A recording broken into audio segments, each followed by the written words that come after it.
সালে সেই বিধানসভা নির্বাচন।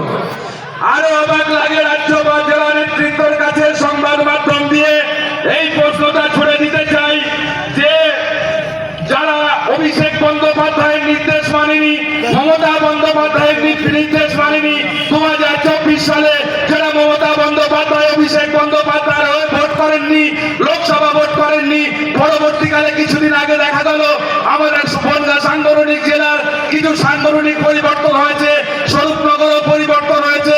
যারা লোকসভা ভোট করেনি, যারা সাংগঠনিকভাবে নতুন করে দায়িত্ব পেয়েছে, আপনারা সাংবাদিক আছেন, রাজ্য জেলা নেতার কাছে এই কথাগুলো পৌঁছাতে চাই।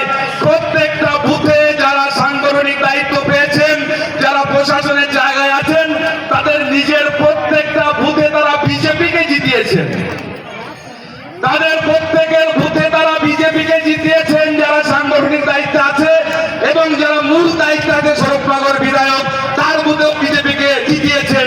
আমার এখানে প্রশ্ন, সাধারণ মানুষের প্রশ্ন, স্বরূপনগরের মানুষের প্রশ্ন, তাহলে কি আপনি মমতা বন্দ্যোপাধ্যায়ের সিম্বল নিয়ে জিতে আপনি আপনার বুথে বিজেপিকে জিতিয়ে দিচ্ছেন?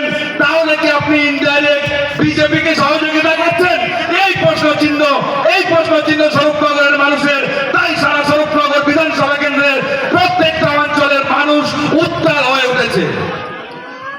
11 সাল থেকে 25 সাল প্রচুর উন্নয়ন হয়েছে স্বরূপনগরে।